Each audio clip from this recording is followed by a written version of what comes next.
Bueno, la verdad es que no da la sensación de que se haya cuidado demasiado bien. Está lleno de cascotes el suelo, ¿eh? Sí, la verdad es que está bastante mal. Pero bueno, de todas maneras, ¿qué recuerdos? Oye, ¿te parece que vayamos? A mí hay un sitio del Colegio Invisible que, sinceramente, tú lo sabes, que no me ha gustado mucho, que es la sala de proyecciones, porque es la típica sala de cine antiguo. Sí, da mal rollo. ¿Verdad? Las telarañas. Me imagino que, tal y como están los pasillos, debe de haber bastante polvo. Pero ¿te parece que vayamos allí y esperemos a estos dos, que yo no sé dónde se habrán metido, Jesús y Miguel, pero da la sensación... No creo que tarden. Se han perdido, como siempre. Bueno, es posible. Laura, estamos en el primer, ¿cómo voy a llamarlo? Capítulo, ¿no? Del Colegio Invisible, primer episodio, primer programa aquí en Onda Cero. Pero, ¿qué te parece si contamos qué es esto del Colegio Invisible? Bueno, yo creo que el colegio no deja de ser algo que hace muchos años se fraguó, algo que llevábamos tiempo deseando que ocurriera, ¿no? Un viaje, te diría, casi más que un proyecto al uso de radio. Es un viaje a nuestros recuerdos, un viaje a aquellos lugares fantásticos que siempre hemos querido visitar o hemos visitado. Y bueno, cuéntame también qué es para ti el colegio.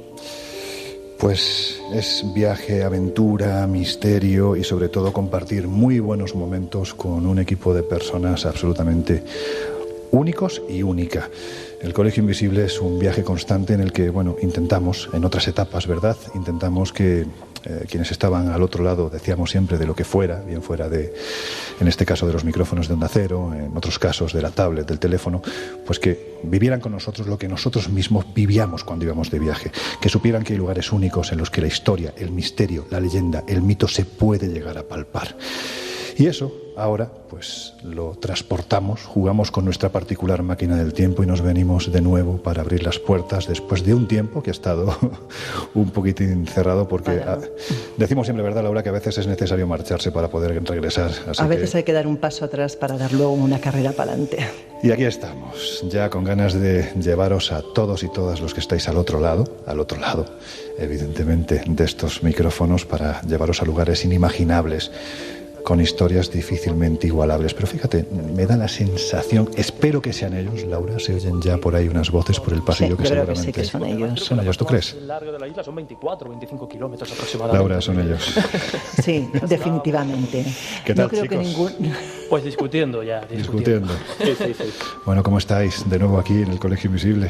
Bueno, pues encantados en esta nueva etapa, y yo creo que no podíamos empezar con un tema mejor, porque como estábamos hablando Jesús y yo, nos vamos a un lugar muy pequeño, pero que contiene todos los misterios que nos interesan: ovnis, brujería, magia, de todo, arqueología. Un museo al aire libre, ¿no?, que han descrito muchos. Eso dicen. Yo creo que además es interesante porque, bueno, Jesús, que es el hombre de la técnica, hoy nos va a explicar cómo funciona el proyector este que está aquí lleno de polvo con alguna tela de araña.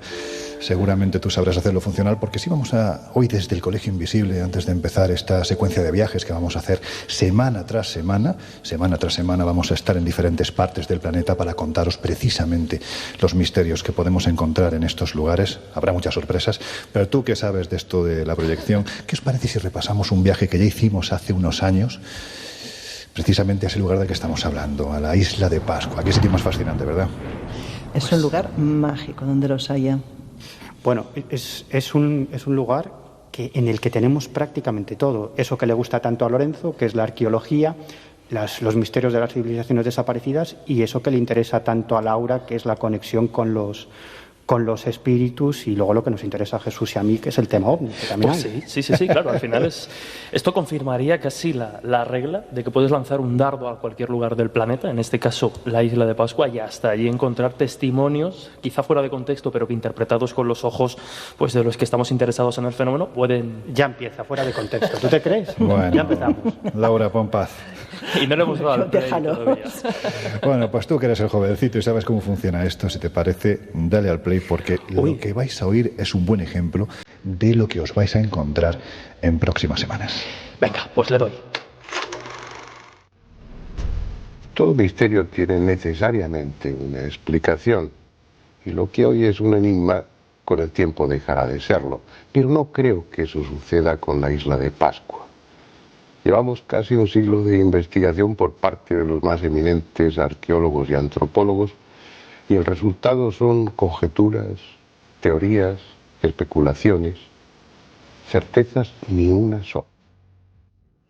¿Dónde se habrá metido este hombre? Siempre hace lo mismo, siempre desaparece en mitad de la nada. Míralo, ahí al fondo, ala, como si no pasase nada. Uf, ahí está, vaya cara que tiene. Mira que es pequeña la isla y hemos tenido que quedar en el lugar más alejado. En fin.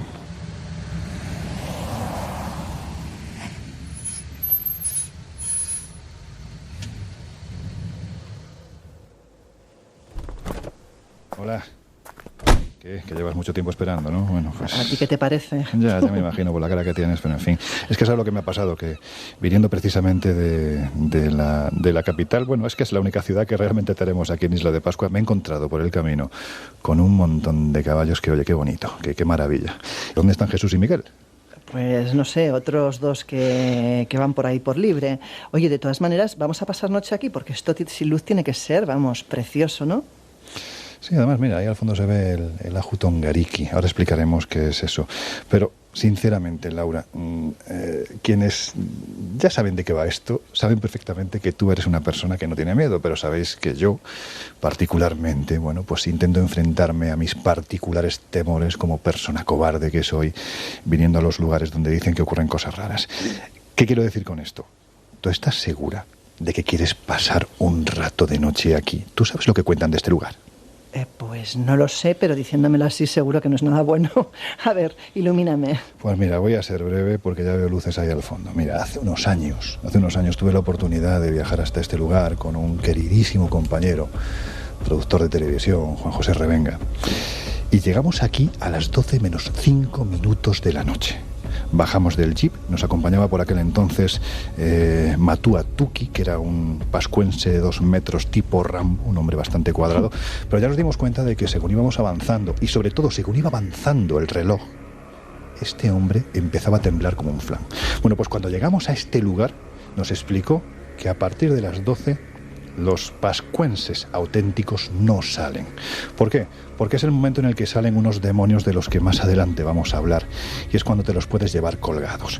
De hecho, fue sorprendente porque cuando abrimos las puertas del vehículo, iluminamos el suelo con una linterna, y te puedo asegurar que estaba lleno de una alfombra de bichos, de arañas, de cucarachas, que curiosamente se detenían precisamente en lo que es la plataforma que tenemos ahí delante del Ajo Tongariki, como si hubiera una especie de energía de algo que no se ve, que no permitía a estos bichos precisamente que pasaran. A mí los demonios, vale, paso de los demonios, pero lo de los bichos, ay, así que me han matado a mí. O sea, si tú tienes miedo a todo lo paranormal, yo tengo no miedo, un asco atroz, pero insoportable a todos los bichos. Así que no me vas a ver aquí a partir de las 12. Pues si te parece, mira, vamos a las faldas del volcán sagrado, que ya se ven allí unas lucecitas, yo me imagino que deben de ser Jesús y Miguel, que nos están esperando, ¿te parece? Perfecto, venga. Bueno, señores, ya era hora. ¿Os habíais perdido por la isla o qué? Bueno, yo estaba recordando algunos sitios que tuve la oportunidad de visitar en 2011 ahora es un famoso explorador, Diego Cortijo, y recordando todas las historias que nos contaron algunos de los pascuenses, que son absolutamente fascinantes. Bueno, ya solamente Isla de Pascua es fascinante, ¿no? Teniendo en cuenta que es un sitio que mide apenas 164 kilómetros cuadrados y es el lugar habitado más alejado de cualquier territorio que hay en el planeta, ¿no? Está pues a 3.680 kilómetros de la costa chilena, que es la más cercana. Estamos en el medio del Pacífico, en el medio de la nada. Sí, a 4.000 kilómetros más o menos de las costas de Tahití. Jesús, eso nadando como que no. Bueno, ahora veremos, porque hay algunos que no tanta distancia, pero sí que se han atrevido a hacerle frente a las aguas y a las mareas que corren en estos sitios. Claro, para que nos hagamos a una idea, la distancia más cercana de esta isla, ya lo hemos comentado, en este caso de la costa americana, que sería Chile, sería unos 3.900 kilómetros, que sería como ir desde España, desde Madrid, pues casi a Escandinavia, a Lituania, algo así. Y si hay algo que se nota aquí, ya lo decía el maestro Fernando Jiménez del Oso, es el viento y la cantidad de laca que hay que utilizar para no despeinarse. Bueno, Yo no tengo ese problema. Yo sí que lo tengo, y no sabes cómo tengo el pelo ya, que parece un estropajo. Bueno, pues toma, amigo Randa, póntela, porque además aquí según va cayendo la tarde, el viento se nota con fuerza. Entre el viento y la humedad, no veas. Oye, Miguel, yo no sé, pero no te quejarás en esta ocasión de destino, porque siempre estabas con que, oye, si es que siempre vamos a destinos oscuros, fríos, siniestros. Bueno, hombre, aquí no es que haga precisamente mucho calor, pero es una isla.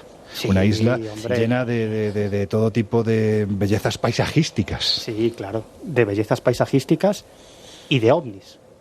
También. Del paisaje, da Ya igual. Exacto. ya sabía yo que la cabra tiraba siempre al volcán. Y de ovnis, pero de muchos ovnis. No os podéis imaginar la cantidad de casos y testimonios que hay sobre el Bueno, fenómeno. lo primero que os voy a preguntar, ¿vosotros sabéis dónde estáis? Aislados completamente.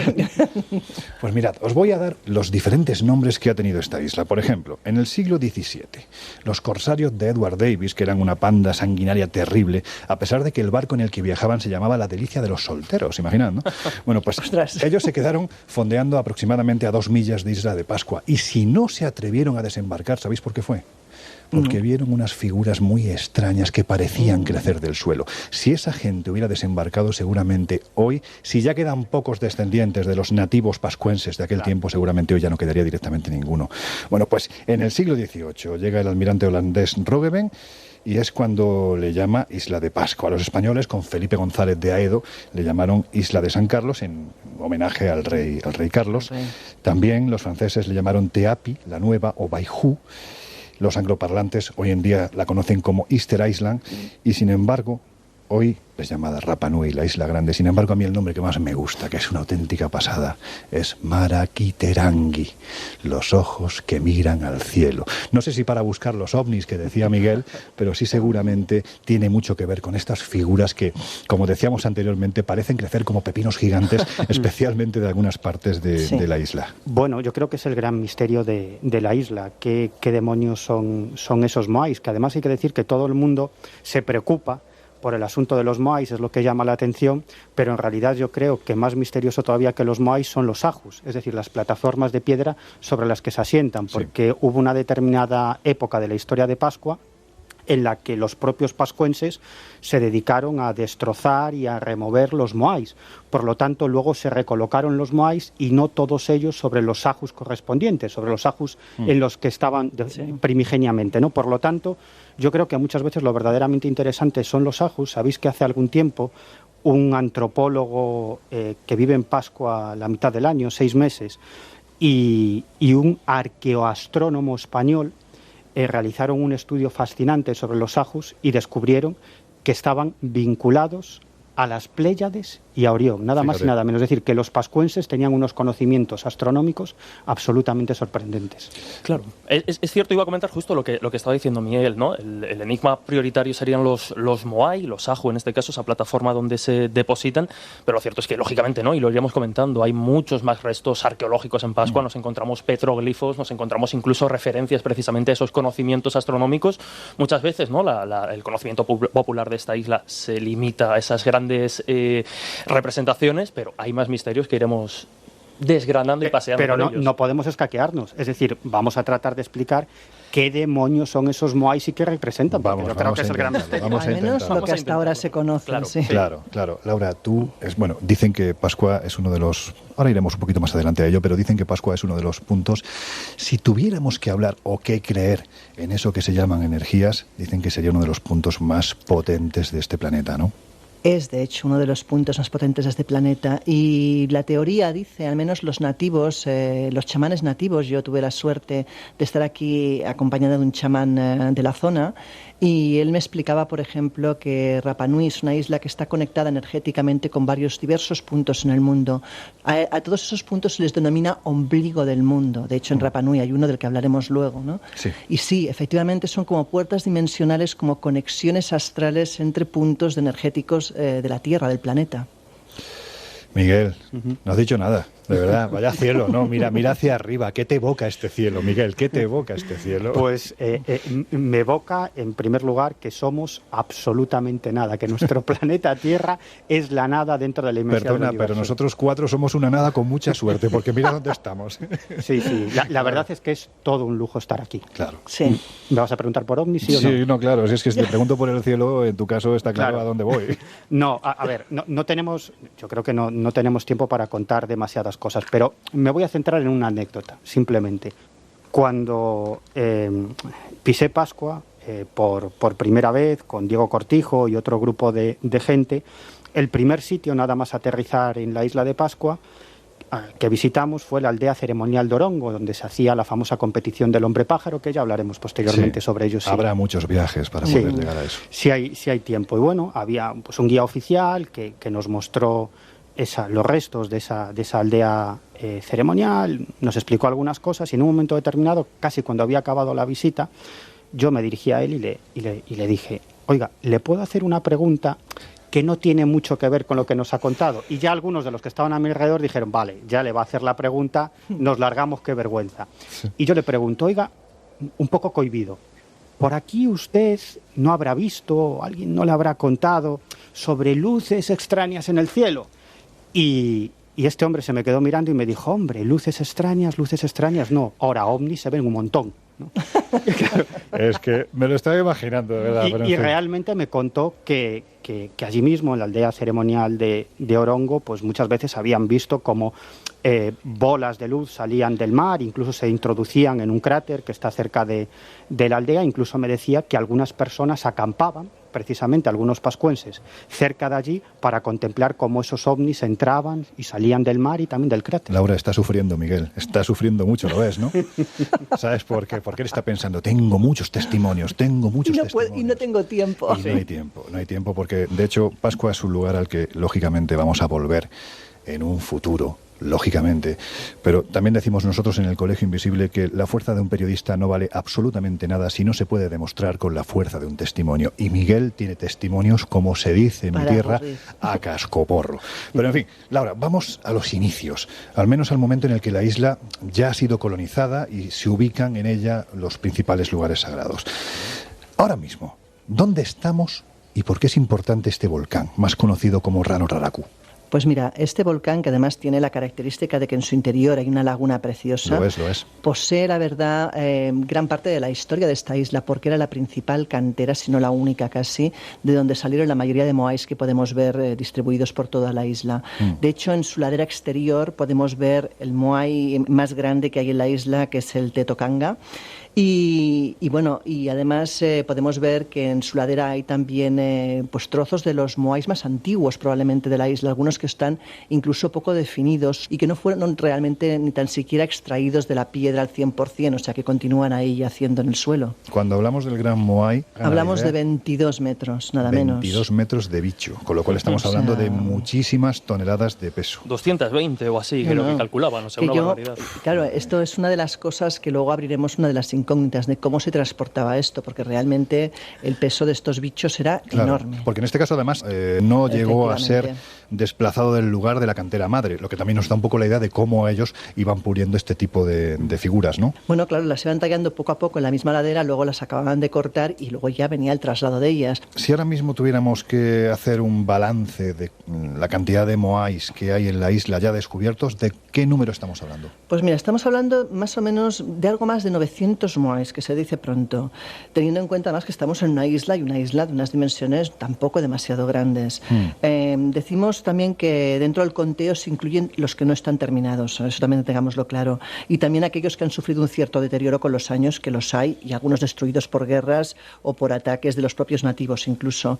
El mayor porcentaje, más de 400, se encuentra en la base precisamente de este volcán, donde estamos ahora. Bueno, la verdad es que la estampa, ahora que casi se está haciendo de noche, es absolutamente maravillosa. Es increíble. Es que parece que crecen de la tierra, ¿verdad? O sea, entre el cielo estrellado, como no hay nada, no hay construcciones altas, yo creo que es una manera privilegiada de ver el cielo.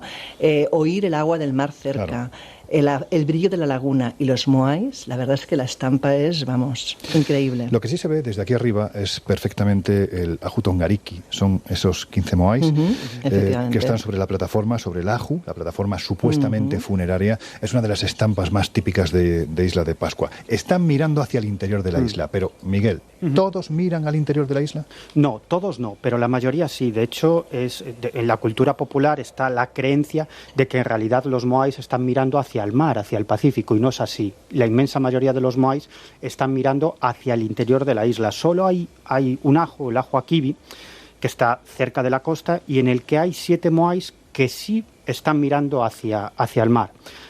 Aquí nos podemos hacer 2 preguntas. Primero, ¿por qué la mayoría de los moais miran al interior de la isla? Y ¿por qué hay estos 7 que miran al mar, al Pacífico? Bueno, ¿cómo se explica el Ajo Akibi? Hay varias teorías, ¿no? Pero una de ellas expone que en realidad es un homenaje a los 7 exploradores. Es decir, cuando el rey primigenio de Isla de Pascua, Hotumatua, decide irse de su territorio, en el territorio donde se encuentra él y sus súbditos, y buscar un nuevo territorio en el que asentarse, envía a 7 exploradores que son los primeros que pisan Isla de Pascua. Y luego, una vez que van esos 7 exploradores, ya llegan el rey y todos sus súbditos. Esos 7 moais que miran al mar estarían haciendo alusión o serían un homenaje a esos 7 primeros exploradores que envió el rey. Ahora la pregunta es por qué la mayoría de los moais miran al interior de la isla, ¿no? Claro.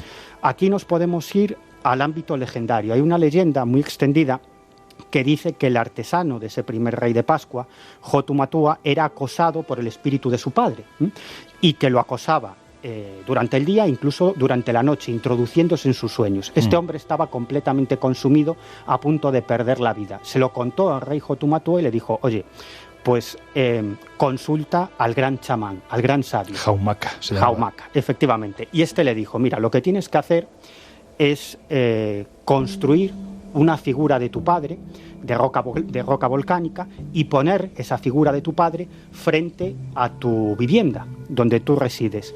Y después de realizar una serie de ceremonias mágicas, lo que conseguirás es que el espíritu de tu padre quede contenido y por lo tanto ya no te molestará más. Parece que luego esa tradición se extendió a lo largo de toda la isla, sobre todo con aquellas personas que estaban sufriendo los ataques de los ancestros, y era una forma de contener, digamos, a esos espíritus. Recuerda un poco esto de los ancestros, la piedra, a las culturas orientales, de las figuras que contienen los ancestros. Sí. Tiene un poco ese aire. Claro, sí, de hecho tanques, hay un proceso, hay un momento crucial en la colocación del moai, que es la puesta, ¿no? La colocación de los ojos para insuflarle vida precisamente a esa representación que sin ojos, hechos de coral blanco, pues no tendría, sería un objeto. Actualmente me parece que solamente queda uno con ojos en la isla. Y creo que fue además por una restauración que se hizo y demás, que además era un acto casi de rebeldía, ¿no? Quitar los ojos al moai, lo que hacían los clanes enemigos en esas batallas que han dado tanto que hablar, pues era eso, quitarle ese poder, ese maná. Pero fijaros, a mí cuando oigo todas estas teorías, la sensación que tengo es que quizás no calibramos lo que era esta isla cuando supuestamente se construyeron los moai. Es decir, estamos hablando de una isla en la que en su momento de gloria ha tenido un tope de 5.000 habitantes. Es decir, yo lo que pregunto, Laura, lo que pregunto es: ¿a qué se debe este despliegue de esfuerzo? ¿Para qué? O sea, realmente yo creo que si hay algo que puede movilizar a la masa para llevar a cabo este esfuerzo titánico, es todo lo que tenga que ver con el más allá, con la muerte. ¿Realmente podemos hablar de que los moai fueron creados para cultos funerarios? Prácticamente los moais se supone que lo que hacían era canalizar la energía, el maná, y lo que hacían es atraer ese maná hacia la tierra, ¿no? Intentaban, en cierta manera, como decía antes Miguel, capturar el alma de los difuntos. Luego, aparte, hay todas las teorías que no hemos podido todavía a día de hoy descifrar, que es todo lo que el texto escrito que hay detrás de muchos de ellos pueda llegar a significar. Es un texto simbólico que no está claro exactamente, no ha habido una piedra roseta en este caso, claro, que nos ayudará realmente a poder descifrarlo. Mira, os voy a leer un texto que dejó escrito uno de nuestros habituales, de los que habitualmente aparecían y aparecerán en el Colegio Invisible, que es nuestro recordado y querido Fernando Jiménez del Oso. Él, en su libro En busca del misterio, dejó escrito lo siguiente: en la ladera del volcán Rano Raraku hay cerca de 400 esculturas, algunas de ellas prácticamente terminadas, esperando en la parte baja de la ladera a ser trasladadas a su emplazamiento definitivo. ¿Acababan de morirse 400 caciques? No parece lógico. Empeñados en sustentar esta teoría, imaginemos que esos 400 caciques no hubiesen muerto víctimas de una extraña epidemia a la que los escultores eran inmunes y que se hubieran limitado a encargar su estatua para cuando llegase el momento de su óbito.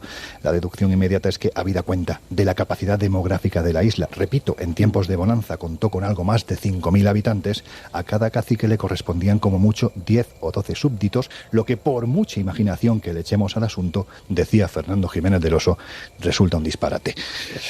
Es complicado aceptar que los Moai fueron levantados con esa intención funeraria. ¿Qué explicación tiene? Realmente no lo sabemos. Ahora, si nos vamos a la gran cantidad de enigmas que atesora esta especie de aguja en mitad de un pajar de aguas, quizás el primero que nos viene a la mente es cómo los desplazaban. Claro. Eso es lo que comentaba yo antes. Ese es el gran enigma. Hay dos explicaciones teóricamente, ¿no? Tenemos la explicación de la caminata, que es una de las más creíbles, la más aceptada. Hay también la del trineo, o sea, hay varias explicaciones, pero en cualquier caso ninguna es totalmente, diría yo, clara. Yo creo que lo que ha dicho Laura es lo más certero que se puede decir con respecto al desplazamiento de los moais de la isla de Pascua. Es decir, se han propuesto cantidad de posibilidades, quizás las más importantes pues en eso, 4 o 5 posibilidades, pero ninguna es prueba o certeza definitiva de que lo hiciesen así. Es que hay que tener en cuenta una cosa, es decir, desde el volcán donde se tallaban esos moais, luego había que desplazarlos a una distancia a veces de decenas de kilómetros. Por unos desniveles increíbles, claro, que no es moverlo en línea recta. Por un terreno absolutamente irregular. De hecho, se han hecho algunos experimentos de arqueología práctica intentando mover algún moai, digamos, medio de unos 4 metros de altura y unas 10 toneladas de peso, y en realidad lo que han conseguido es moverlo alrededor de 200 metros por un territorio llano y dejando las marcas de las cuerdas. Eso es muy importante, en el moai. Es decir, que aquí hay un gran misterio, ¿no? Hay un detalle además en la construcción que es llamativo, ¿no? En la forma de construir los moai, es decir, en la ladera, principalmente lo comentaba Laura, en la ladera de Rano Raraku, el moai se esculpía definitivamente con todos los detalles, todos los rasgos, y una vez que estaba definido, digamos que se separaba de la roca y empezaba el desplazamiento. Como decía Miguel, muchos de estos experimentos de arqueología práctica, ahora podemos comentar algunos, quizá el más llamativo, como decía Laura, es ese baile, ¿no? que decían. Sí, pero, la caminata. O sea, el baile que es que le atan una cuerda. Le atan cuerdas, todo lo van eso, tambaleando de derecha a izquierda para irlo bajando. Y va como andando, como si fuera todo eso andando. dañaba, como decía Miguel, casi todas las pruebas de arqueología experimental han acabado ya dañando Pero de alguna aparte, manera el imagínate moai. Jesús, eso con el moai paro, que pesa nada menos, si no me equivoco, que 80 toneladas. O sea, Sí, como, sí, vamos, claro. como se te caiga, aplastas la mitad de la No, población. claro, lo que está claro es que el que barajó la posibilidad, que además fue una asociación muy importante a nivel planetario, de atar cuerdas a la cabeza y de esa forma ir meneando el moai para que fuera andando. Lo que no se dieron cuenta es que la orografía del terreno de Isla de Pascua no es precisamente un llano, es decir, que es que subir y bajarlo En ese es muy sentido es complicado. más fácil quizás la otra teoría, la del Claro. trineo, ¿no? La de acostarlo y con lo que es madera puesta debajo y amarrada, irlo como rodando. Pero aún y así, bueno, o sea, imaginaros la cantidad de gente, la cantidad de madera, todo, o sea, es brutal. El experimento que comentaba Laura lo tumbaron, en este caso un moai de 4 metros, 10 toneladas, para que los oyentes hagan una idea, y entre 40 voluntarios lo arrastraron 70 metros sobre una escala de madera. En este caso es Claro, lo que consiguieron. claro. Ahora Luego ponte a subir acabaron todos en la UBI. ponte a subir volcán, a bajar volcán. La versión, Si la queréis al versión terminar legendaria- podemos probar nosotros con unas cuerdas. La versión legendaria Yo os cedo el placer, ¿eh?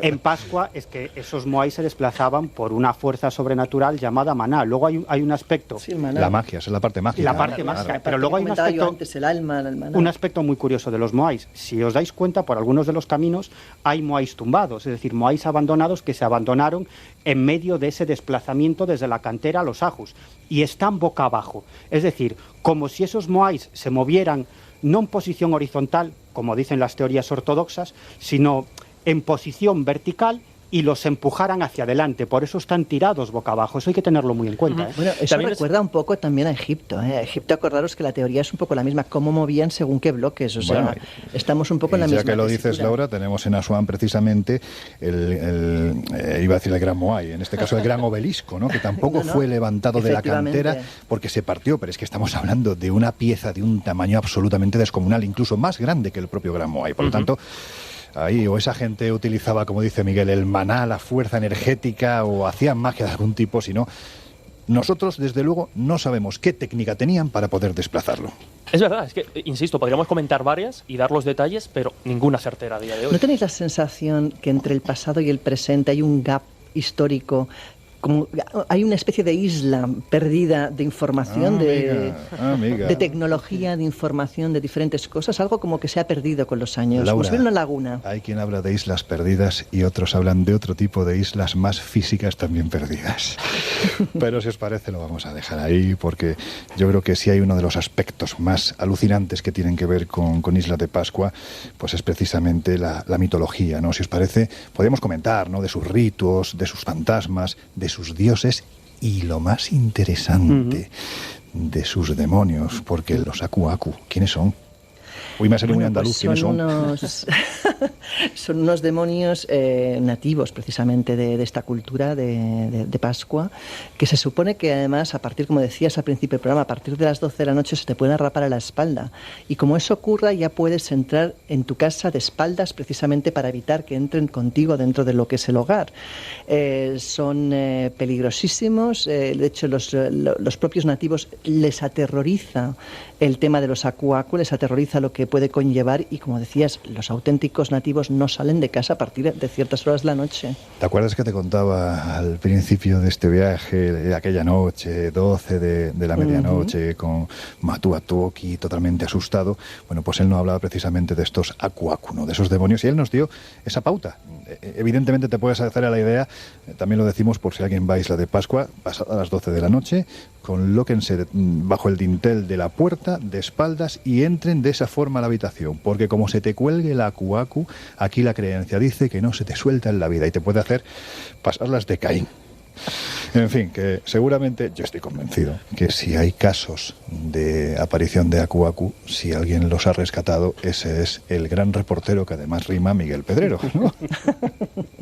La rana Gustavo del programa, ¿no?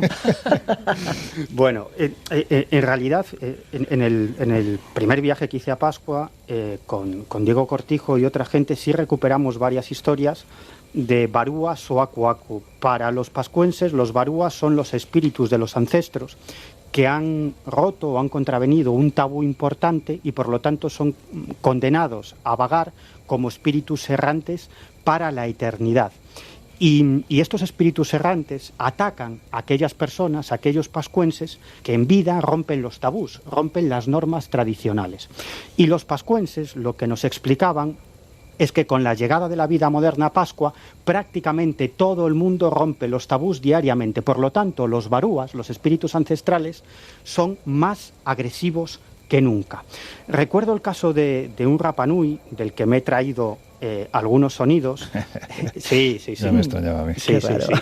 Este hombre nos contaba que en realidad esos barúa se suelen enamorar de chicos y chicas jóvenes, pascuenses jóvenes, y que en ocasiones ese enamoramiento llega hasta el grado de la violación. Si queréis, me he traído estos sonidos en el teléfono móvil.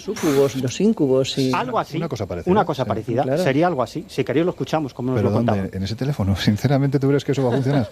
Hombre, no sé, espero que sí. Yo ya sabes que no soy muy de tecnología punta, pero... Bueno, pues venga, dale al play. Le doy al play, vamos. Uno puede ir a cualquier lado y ir al baño a cualquier lado, porque que tu olor de tu piel, de tu cuerpo, tu pipí, todo todo el eso. Pacífico es el mismo. Sí, todo eso Siempre.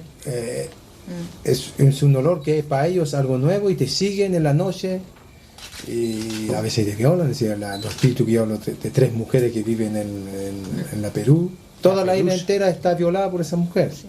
Toda la isla, los Rapa Nui, desde mi abuelo a ellos, y después vino la generación de nosotros. Pasó. Como le digo, entra en tu cuerpo, te quiere violar, a veces sale con una imagen de una mujer que tú viste en el día, tú ves que... Cambia de forma. Entonces... Ha dicho que toda la isla ha sido violada por ese espíritu. Sí. De hecho, Madre mía. Sí, esto está muy extendido dentro de la cultura pascuense. De hecho, él dice que esta barúa ha violado a varias generaciones de su familia. Y él nos explicaba por qué. Nosotros le preguntamos, ¿pero por qué sucede esto? Y lo que os decía antes, este Rapa Nui nos decía, nos explicaba, nos anticipaba que en realidad estos barúas son más agresivos que nunca porque ya se ha perdido el respeto a los ancestros. tener un lugar privado. Compartir la comida cuando tú haces aseo, son cosas que no se hace. Comer con ellos, llamarlos cuando tú vas a comer. Todas esas cosas que ya no se hace hoy día, entonces tú los llamas a ellos, que ellos comen primero. Siempre en el plato por ellos. Sí. Todo está ahí. Todas esas cosas ya no se hacen. No, pero entre nosotros los Rapa Nui se habla de esto. Sí, pero entre extranjeros. Entre nosotros nos conocimos esto y cuando hablamos de una persona extranjera, así que o sea, para nosotros es como algo común, normal que se habla y bueno, y dice hay que vivir con ya lo vivimos porque mis ancestros lo vivieron también. Madre mía, qué historias. Tenemos que vivir con esto. Esto es lo que piensan muchos de los pascuenses. Nos explicaba que antes, cuando él era pequeño, sus padres y sus abuelos hablaban con los ancestros, les ponían la comida, les mostraban respeto. Pero ya no, por eso son tan agresivos. Le pregunté cuál fue su experiencia más terrorífica. Y él dice que en una ocasión varios barúas, varios espíritus ancestrales de antiguos guerreros, intentaron agredirlos en su propia casa y tuvo que defenderse con un bastón de mando, con su bastón de mando. Lo escuchamos si quieres. Una vez estaba durmiendo aquí mismo y estaba aquí durmiendo y de repente llegan como 5 guerreros y había uno que me quería pegar a mí en mi cama. En unos segundos ya llegaron los otros también y alcancé a tomar un bastón de mando que yo tenía arriba, que estaba ahí, que yo lo veía, que me lo pasó el otro amigo, con esto alcanzó a dármelo así y llegan los otros a pegarme y con eso yo alcancé a defenderme. Oye, muy fuerte, ¿no? Lo que cuentan, porque además, si algo transmiten estos testigos, que son testigos a los que hay que acudir, y para acudir a estos testigos hay que hacerse muchos miles de kilómetros, hay que invertir mucho esfuerzo y mucho dinero, ahí el valor del testimonio. Si algo transmiten es verdad.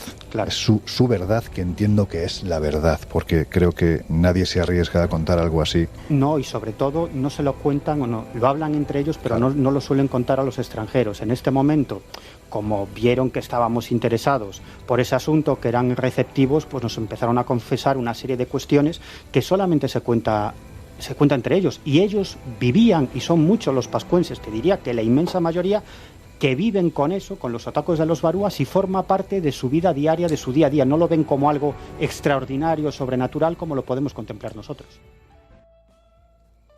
Bueno, dentro de un ratito, Miguel, volveremos a escuchar algún que otro testimonio más, que estoy convencido de que te has traído. Yo creo que hay que relajar un poco, porque la verdad es que lo que cuenta esta gente de los Aku, en fin, pues se va haciendo un poquitín de noche y... Oye, en las tradiciones siempre hay que creer, con lo cual hay que tener cuidado.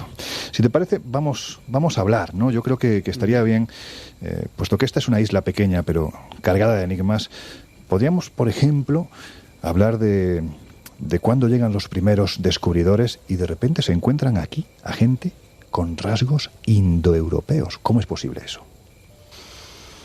Bueno, es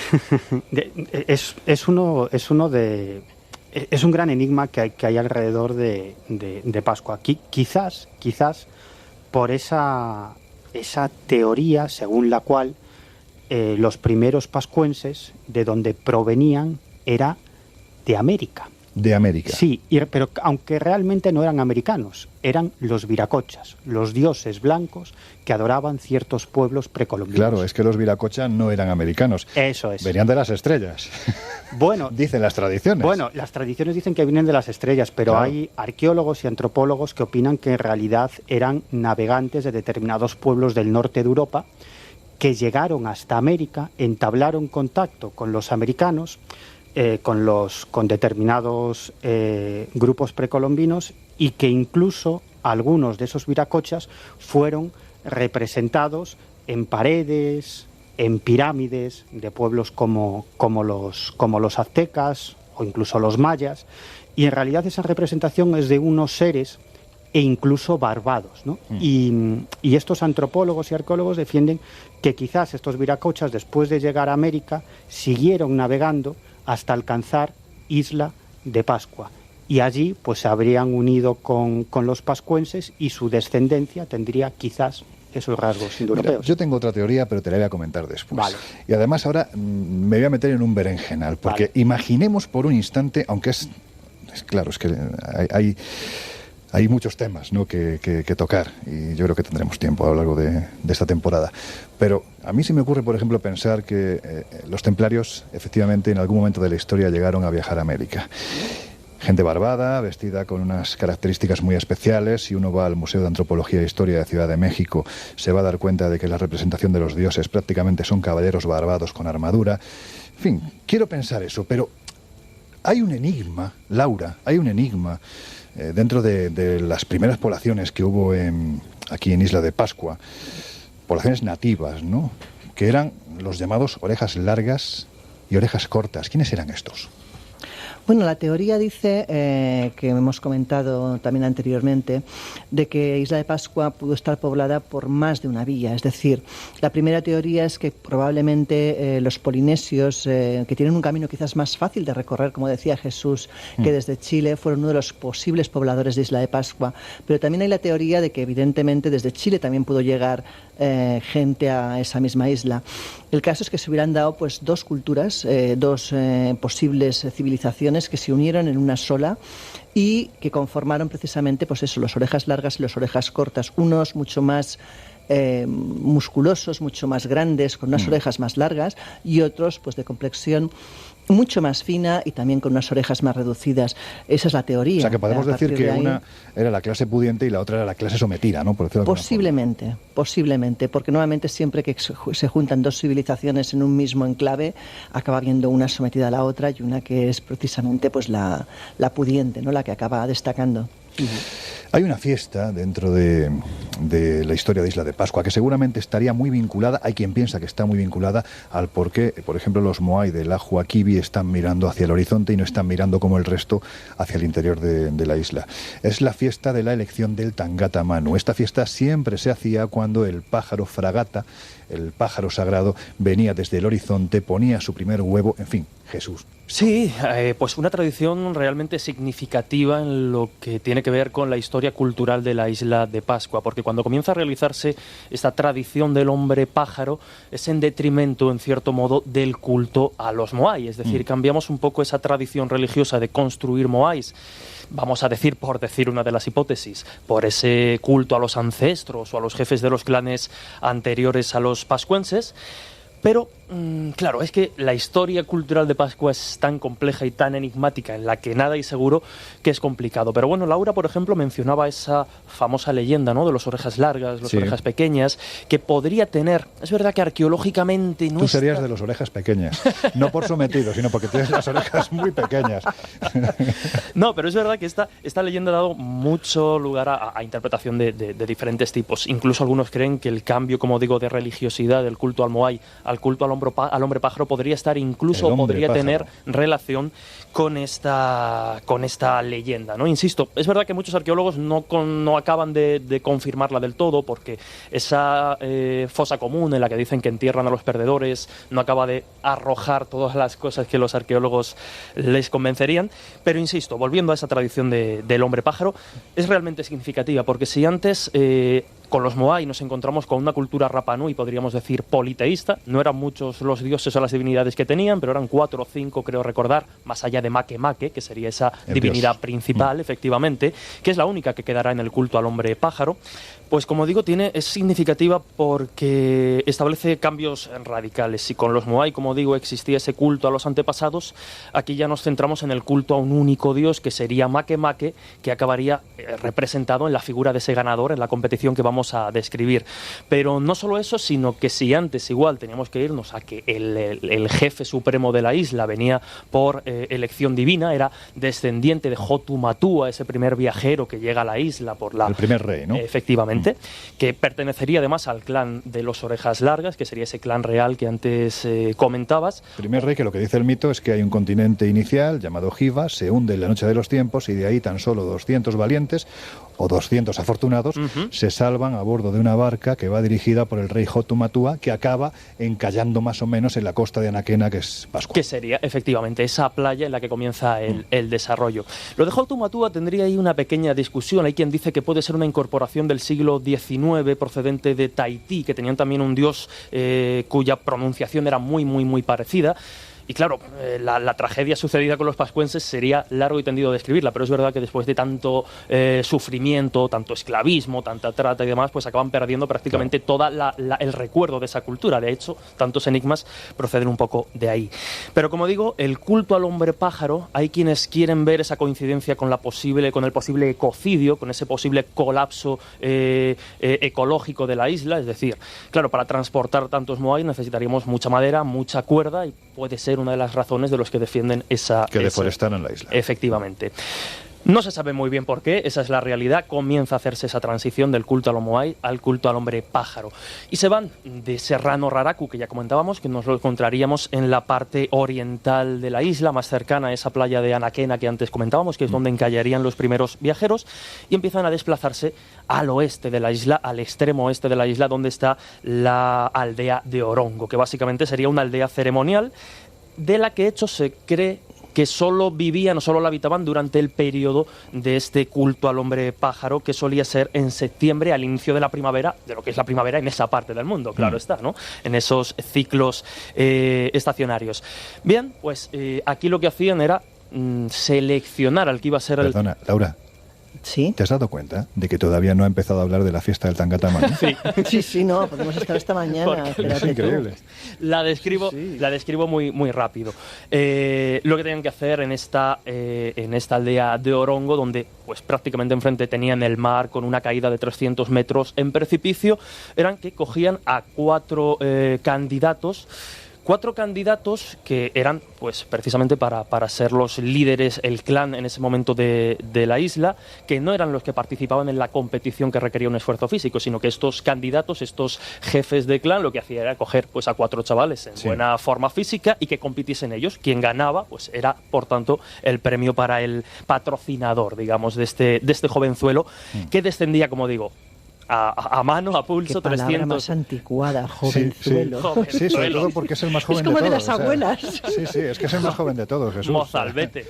Esto es Mozalbete. Vamos, antes de ir a la propaganda, por favor, sigue.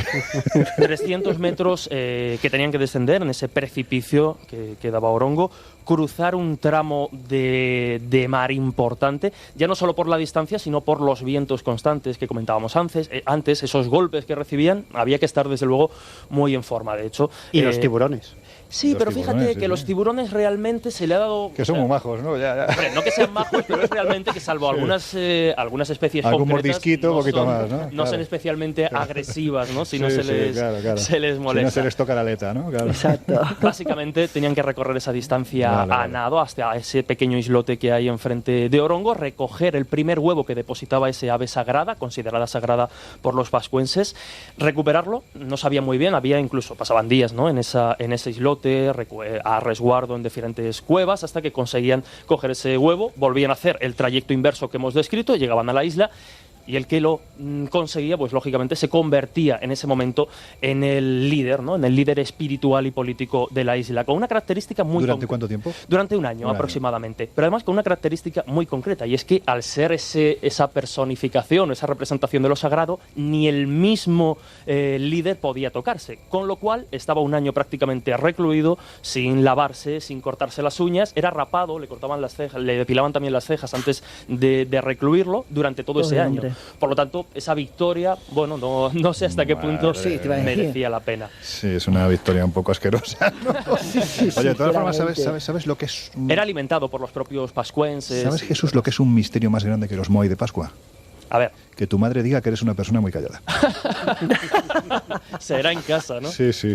Oye, Laura, hablábamos hace unos minutos de que realmente en torno a Pascua no se ha descubierto una piedra roseta, ¿no? Que nos pueda dar claves sobre cómo se construyeron los moai, de dónde venían los primeros pobladores, pero sí es cierto que hay unas tablas con escritura que, bueno, nos podían dar a entender esta huida antes del final de esa civilización, de esa supuesta civilización mitológica. ¿Qué son las tablillas Rongo Rongo? Bueno, pues son unas tablillas de madera, unos especie de bastones cubiertos de jeroglíficos. En ellos se supone que lo que hay son animales y símbolos, pero que no han sido posibles descifrarlos porque, como decíamos, no existe una piedra roseta al uso. En este caso, además, originalmente, en la isla, por ejemplo, no se conserva ninguna realmente original. Las pocas que hay originales se conservan fuera de la isla porque fueron en su momento enviadas como regalos, como detalles. Lamentablemente, como te decía, es muy difícil a día de hoy poder establecer realmente el significado de esas tablillas, aunque sí es cierto que por el aspecto que tienen parece que son más algo simbólico que un lenguaje como tal. Lo que es curioso, yo creo, de las tablillas, bueno, primero se han grabado, ¿no?, en la madera, una madera muy dura de Pascua, la madera de Toromiro. Sí. Y es curioso porque hoy en día no existe la posibilidad de traducirlas, porque a finales del siglo XIX los barcos negreros que iban hasta Isla Ballestas, en Perú, paraban en Pascua, cogían a los habitantes de Pascua, se los llevaban allí, y los poquitos que no morían al cabo de los años regresaban con tal carga de virus y tan hechos polvo que al final acabaron sometiendo Isla de Pascua a un auténtico apocalipsis, no a un genocidio.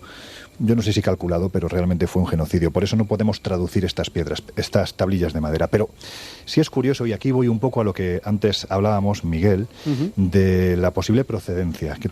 ¿Recuerdas que te dije, te voy a dar yo una teoría mía, tal? En fin, no es mía, pero porque la he leído, claro.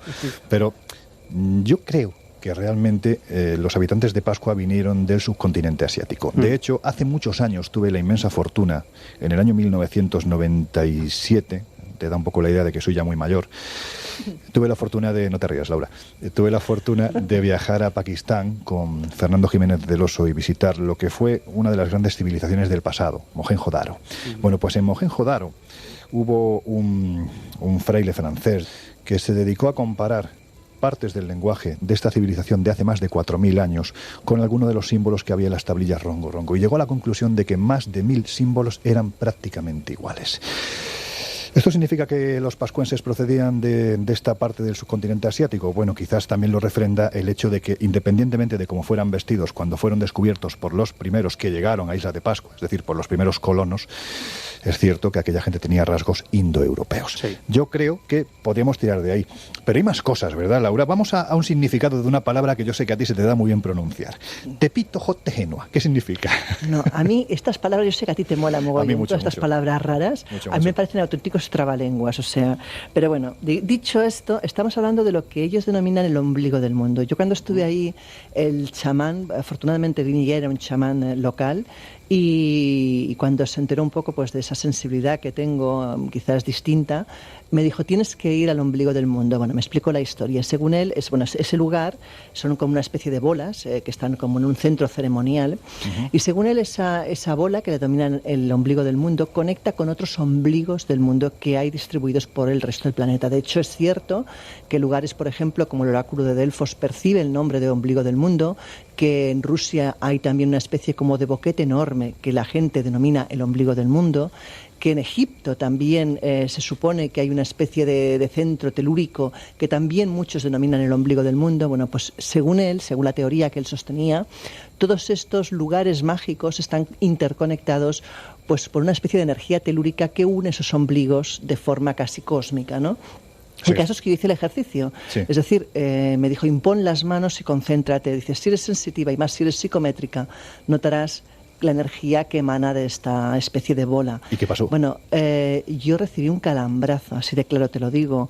Fui a poner las manos encima y no te digo que saliera despedida, pero poco me faltó. Jolín. De hecho, me recuerda en cierta manera lo que me pasó también con nuestro querido amigo Fede Padial, sí, en una tumba de un nazi, que al poner las manos y él tocarme a mí fue el que salió despedido y al que le llegó el calambrazo, ¿no?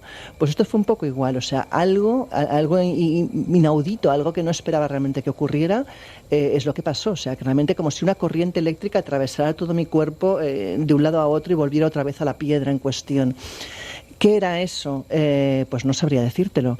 Si realmente el mundo está conectado por puntos energéticos o si realmente hay una especie de puertas dimensionales que conectan diferentes espacios en el planeta, pues chi lo sa, ¿no? ¿Qué dirían los italianos? Mira, Miguel está salivando como el perro de Pavlov cuando oye la campana y sabe que le van a dar de comer. Porque lo de puertas a otras dimensiones, ¿cómo te mola? Sí. Es uno de mis temas preferidos, ¿no? Ese contacto con las otras realidades y cómo lo pueden explicar determinados hallazgos de los últimos años en diversos campos científicos. Pero fíjate que hemos estado hablando aquí de un montón de teorías, de un montón de cosas, pero yo creo que hay una de lo que no cabe duda y con la que están de acuerdo la mayoría de los arqueólogos y antropólogos. A ver, ¿el qué? Y es que ha habido contacto en el pasado entre Isla de Pascua y América. Eso no quiere decir que los primeros pobladores de Isla de Pascua sean los americanos, pero el contacto lo hubo sin ninguna duda. Y tenemos la clave en 2 ajus, es decir, 2 plataformas. Amigo mío, pero espera, no sigas por ahí, porque ahora es cuando yo me voy a contradecir a mí mismo y te voy a dar la razón con respecto a lo que hace unos minutos te llevaba a la contraria. Porque precisamente Laura nos ha dado una clave, es decir, cuando tú hablas de Tepito Jote Genua como el ombligo del mundo, quienes hemos viajado a América sabemos que uno de los más importantes es precisamente la capital del Tahuantinsuyo, ni más ni menos que el Cuzco, que era conocida también como el ombligo del mundo. Y de hecho sabemos que en Isla de Pascua tenemos ajus, tenemos plataformas muy antiguas, como por ejemplo el Aju Binapú. Eso es. Estamos hablando de uno de los más antiguos. Cuando uno se planta delante de esta plataforma funeraria, si es que realmente sirvió para eso, lo primero que sorprende es que estás viendo a escala pequeñita lo mismo que te encuentras en la calle Hatun Rumiyok del Cuzco. Es decir, es el tipo de construcción propia del Inca. Y lo que nos dicen los historiadores es que el Inca no se metía en el agua ni para bañarse. Entonces, ¿cómo demonios llegó hasta Isla de Pascua? Pues a lo mejor Thor Heyerdahl, lo decías tú antes, nos dio la clave. Nos dio la clave en esa forma de viajar mediante la totora, mediante las barcazas que él mismo construyó y que él mismo practicó. Bueno, y es que estos ajus a los que haces referencia y que yo también tuve la oportunidad no solamente de observar y de tocar, también como tú, son un misterio en sí mismos, porque, por ejemplo, hablabas del Aju Binapú, pero también el Tepeu, es decir, estamos hablando de plataformas ceremoniales que están formadas por diferentes bloques de basalto, que llegan a pesar hasta 11 toneladas y que son absolutamente irregulares, pero encajan entre sí como unas piezas de puzzle absolutamente perfectas. Y tú lo explicabas ahora muy bien. Gracias. Es verdad. Llevo unos años intentándolo. Sí, me esfuerzo. Tienen un parecido absolutamente brutal con las murallas de Cuzco, ¿no? Sí. Y el gran misterio... Bueno, con el tipo de construcción, es que Cuzco es así.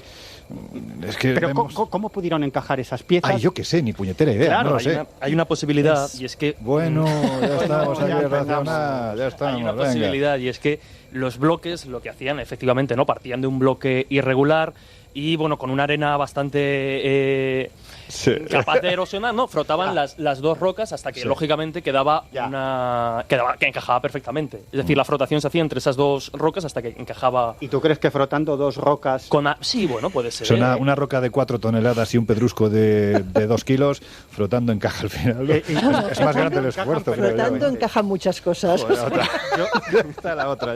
Yo animo a Ya estaba yo echando de menos algún comentario de eso. Yo animo a cualquiera de nuestros oyentes que se vayan a San Google y pongan Aju Binapú o Aju Tepeu y ellos mismos observen estas plataformas ceremoniales, cómo encajan con tanta perfección esas piezas formadas por bloques de basalto de hasta 11 toneladas de peso que encajan, a pesar de ser de forma irregular, cada uno de esos bloques de forma muy, muy, muy irregular, encajan casi perfectamente, hasta el punto de que el musgo que crece alrededor, digamos que crece alrededor de esas uniones irregulares de las piedras. Bueno, lo que está claro, Miguel, es que no lo construyeron los extraterrestres y vas por ahí. A pesar de la camiseta que te estoy viendo que llevas, no la construyeron los extraterrestres, lo construyeron seres humanos, vete a saber de qué tiempo y de qué forma, porque eso es lo que realmente no sabemos.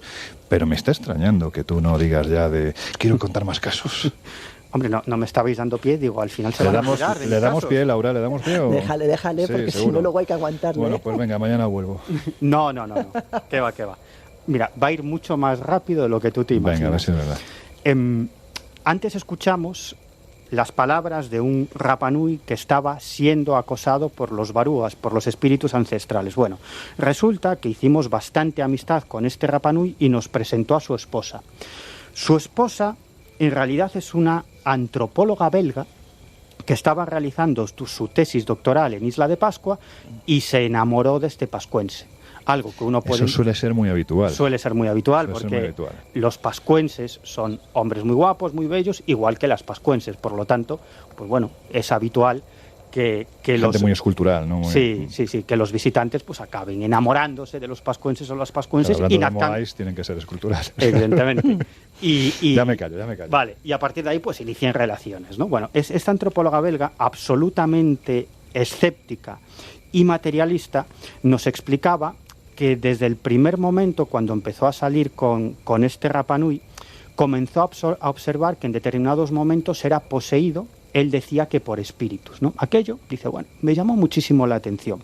Pero es que luego su marido, su futuro marido, entonces eran novios, le decía que si estaban durmiendo juntos y ella observaba que él estaba dormido, pero a la vez peleando contra algo o con dificultades para respirar, que lo despertara, porque eso quería decir que estaba siendo atacado por los barúas, por esos... Barúa, que es lo mismo que Aku Aku. Sí, es exactamente lo mismo, es decir, son espíritus de los ancestros que en vida rompieron un tabú importante, una prohibición importante, y que fueron condenados a vagar eternamente como espíritus por Isla de Pascua, ¿no? Entonces este hombre le decía, oye, si ves que yo me estoy moviendo, como peleando con algo, y sobre todo si no puedo respirar, despiértame, porque esos que me están atacando los barúa, los Aku Aku, y me pueden matar. Así, si quieres, nos lo contaba esta antropóloga belga. Yo creo que mejor que contarlo yo, vamos a escuchar las explicaciones de ella. Dale al botoncito. Venga, lo doy al botoncito de mi móvil prehistórico. Uy, se un muelle.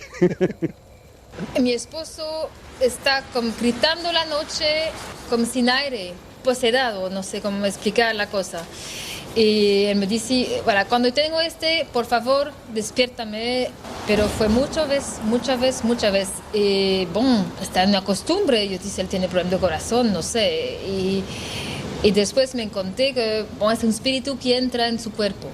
Me encontré muy extraño la cosa, pero ok, vale, aquí hay cosas que no podemos explicar. Antes ayer también mi esposo está acostado, es súper cansado y todavía, yo entré en mi cama, corté la luz, está ya en posesión. Y yo dice a mi hija, despierta al papá, pégalo. Laura, esto parece una posesión en toda regla, ¿no? Es que te iba a decir pégalo, o sea, ya. Pues sí, no, la verdad es que no suena precisamente algo encomiable. Pero vamos, claro, también me gustaría saber qué porcentaje hay quizás de creencia, es decir, qué parte de esos sueños, de esas pesadillas, son pesadillas reales, quizás inculcadas desde niños por una cultura que te dice que eso pasa en los sueños. Claro, no sabemos, o sea, yo creo que es muy difícil diferenciar dónde está el límite entre pues que realmente hay un espíritu que posea a este señor o que intente realmente pues agredirlo, o qué parte quizás es eso, es una parte cultural que ya los niños lo sueñan desde pequeños porque los padres les dicen qué es lo que va a pasar. Pero fíjate, hay una parte de cada, ¿no? Por un lado está el aspecto fenoménico, es decir, los pascuenses te cuentan que sufren estos ataques, y por otro lado también hay un sustrato psicológico, porque todos ellos tienen la sensación de que están rompiendo las normas tradicionales diariamente con la llegada de la vida moderna. Entonces, en cierto modo, se sienten culpables. De hecho, a nosotros nos comentaban muchos de estos Rapanuis que llevan una vida bastante desahogada, porque muchos han abierto negocios para los turistas, etcétera, etcétera, pero todos te explicaban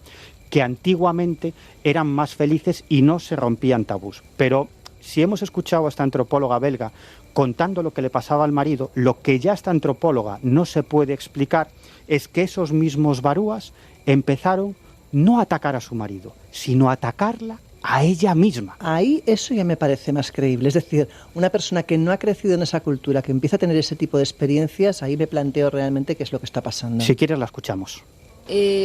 Fue a la cama, esperó mi esposo, fue a la cama y yo sentí como un hombre adentro con pelo rojo, súper feo, que entró en mi cuerpo. Y durante 3 o 4 noches no podía dormir, tan tenía miedo, pero un miedo pero terrible. Porque es como si me pone por la primera vez un plástico en la cabeza, no podía respirar, horrible. Yo quiero moverme, pero no puedo mover. Alguien adentro que saca mi energía. No sé, no entiendo. Pasa adentro. Sí, pasa adentro, está dentro de mi cuerpo. Es lo que tienen los pelirrojos, que dan miedo, sobre todo si los encuentras en una cervecería a las 2 de la mañana. O sea, yo soy Irlanda, ya ni te cuento. Fíjate, su marido le decía, no te preocupes, no son barúas malos. Si fueran barúas malos de verdad, nos hubieran matado a todos. Pero no, simplemente nos están molestando. No tengas tanto miedo. Pero ella tenía miedo no por el marido y ni siquiera por ella, sino porque su hija pequeña, de 5 años, también empezó a ser objeto de los ataques de estos barúas. Mi niña también, cuando llegó aquí, tenía 5 meses, dormí súper mal. Pero toda la gente que dice, el niño Rapa Nui no duerme bien. Pero ahora yo entiendo. y no puede dormir sola, todavía tiene 5 años. Me dice, mamá, pero es imposible. El espíritu va a volver, va a venir. Hay gente que me molesta a la noche, hay gente que viene a molestar. Y yo digo, ¿qué te hace? No puede respirar. Me dice, ese por eso que yo soy súper enojada, porque que atacan adultos, pero el niño no. Y esto es muy común entre los niños Rapanuis, que no duermen bien. Y ella nos contaba, no, entre nosotros hablamos de que nuestros hijos no duermen bien. Es como si recibieran esos ataques de los barúas, como si se introdujeran en sus sueños. Como digo, esto es muy común en Isla de Pascua. Claro, son niños muy pequeños. Muy pequeños. Es que yo creo que en este caso, Laura, vamos a ver, es que... No, claro, no te iba a decir, claro, por eso es que, o sea, a mí, tanto no hay la persona que viene, ¿no?, de fuera, como la persona que es evidentemente tan pequeño, que no tiene conciencia ni capacidad quizás de estar influenciado todavía por la que es la cultura, eso ya sorprende más. Y todavía es más sorprendente que no solamente entrevistamos a este Rapanui, a su esposa, la antropóloga belga, que nos contó los ataques que recibía no solo ella, sino su hija pequeña, sino que también tuvimos la suerte de que en ese momento estaba visitando a esta pareja la madre de la antropóloga belga, una mujer belga que estaba allí pasando unos días y que nos confesó, y ella también era absolutamente escéptica, que no hacía demasiado tiempo había tenido la oportunidad de contemplar junto a ella, en su cuarto, a este barúa. La escuchamos. Y una vez en tu casa me despertó, había alguien, yo puedo ver la cara de un hombre viejo. ¿La viste? ¿Cómo, sí, cómo yo lo vi. Me despertó y yo lo vi. ¿Y qué estás haciendo aquí?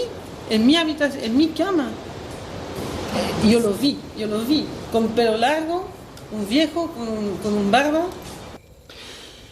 Y estos... Con una barba, imagino. Con una barba. Ese es un barbo, pedazo pez, ¿no? No, perdón por la broma. Y estos no son casos excepcionales. Como os explicaba antes, nos encontramos con muchísimos pascuenses que nos comentaban que recibían los ataques de estos barúas. Pero estos barúas no solamente actúan en el interior de las casas, sino que antes explicábamos que ancestralmente la isla de Pascua estaba dividida territorialmente y cada territorio pertenecía a un clan que tenía su jefe correspondiente y sus sabios, ¿no?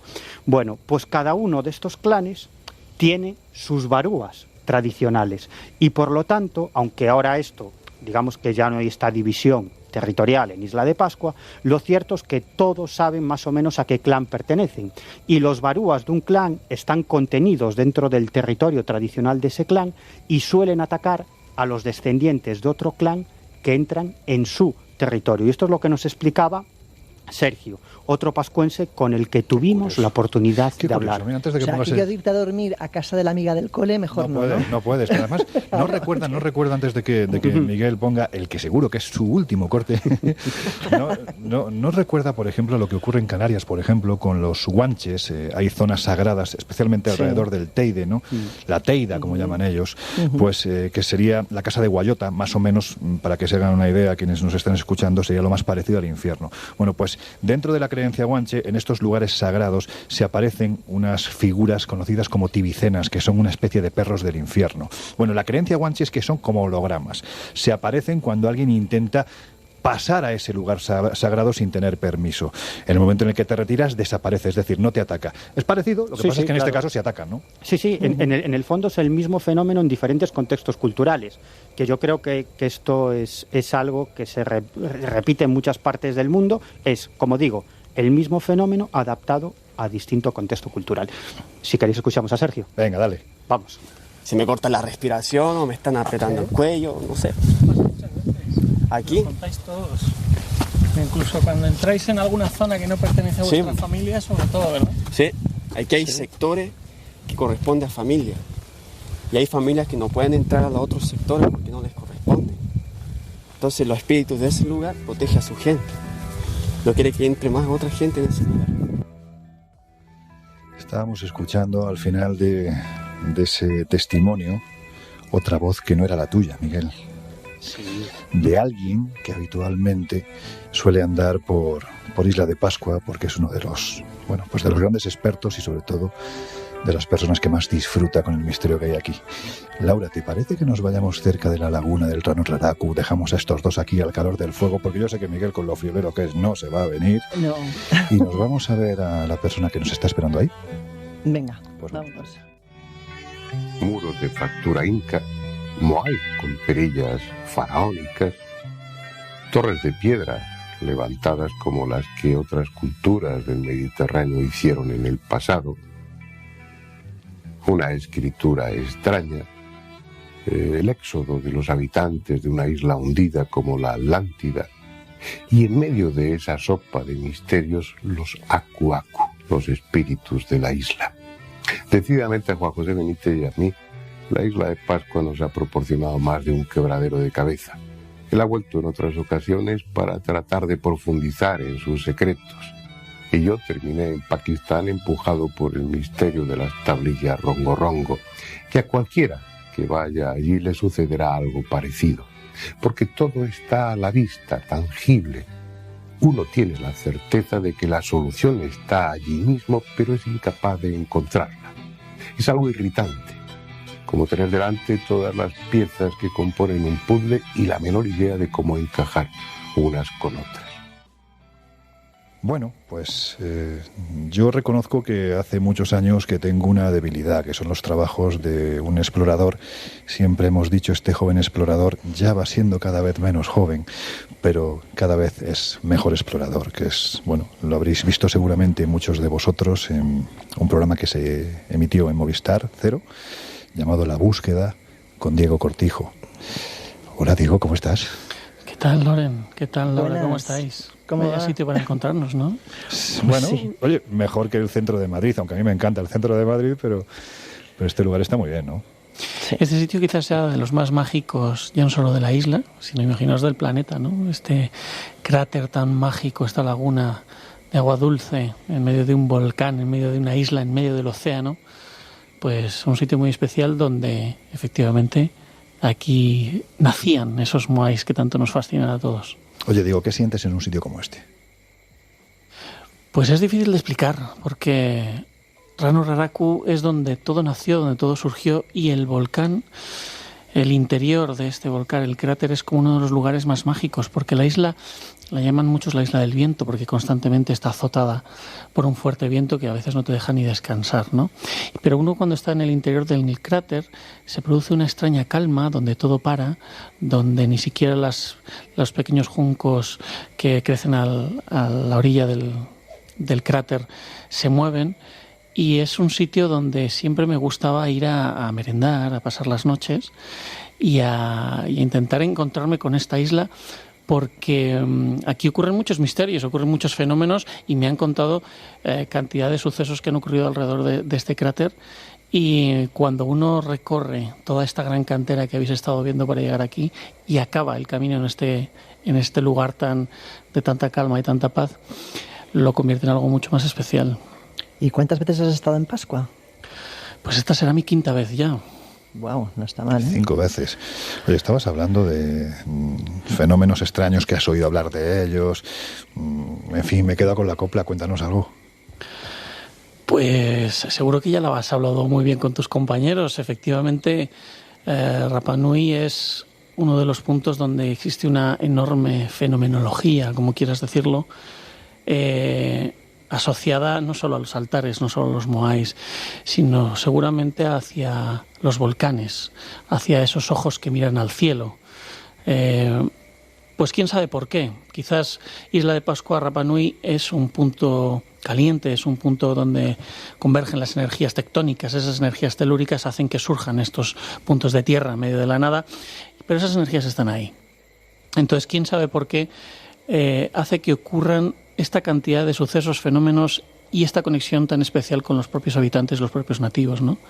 Desde encuentros con ese mundo espiritual tan vivo en ellos, esa conexión tan viva y tan presente con sus antepasados, con sus fallecidos, con personas de otros clanes, de otras etnias, incluso con sucesos paranormales, fenómenos ovni, fenomenología ovni, hay muchísima en esta isla, y muchas veces asociada a esos volcanes, historias de cómo luces se acercaban a los cráteres, de cómo les veían incluso absorber agua de esos propios volcanes, cosas que la gente del lugar normaliza. Yo hace unos años se produjo un apagón enorme en la isla. Yo me quedé encerrado en la casa y cuando salí me di cuenta de que la mitad de la isla había visto una enorme luz sobre el aeropuerto, que había permanecido estática durante varios minutos, una luz enorme de más de 20 metros, ¿no? Y nadie sabía muy bien qué era aquello, pero todo el mundo normalizaba y veía como normal que eso estuviera ocurriendo en esa isla, ¿no? Entonces Pascua tiene muchas cosas, no solo es Moais. Los arqueólogos siempre dicen que los Moais no dejan ver el resto de la isla, porque hay muchas otras cosas. Para mí quizás el mayor misterio, uno de los mayores misterios de esta isla, sea esa escritura rongorongo, que nadie sabe lo que significa, de las pocas escrituras indescifradas del mundo. O hablar de los altares, o de la conexión astronómica de esos altares, qué significan, porque no son solo tumbas, seguramente sean algo mucho más importante, pues como las pirámides de Egipto, porque en la antigüedad no era una pirámide, no era una tumba, no era una iglesia, era mucho más, era el centro del conocimiento, era cuando todo el mundo se unía para dar forma quizás a la construcción o al elemento más importante y que más esfuerzo llevaba, al que estaban asociados un montón de conocimientos, no solo funerarios, sino astronómicos, sino espirituales. Y eso es lo mágico de esos lugares tan aislados. Bueno, y a pesar de haber estado 5 veces aquí, ¿sigues sintiendo la misma fascinación que el primer día por esta isla? Pues sí, mira, ahora tengo la suerte de poder ir allí con grupos de amigos, con grupos de turistas, a los que ahora mismo me emociona tratar de enseñarles cómo yo viví esto.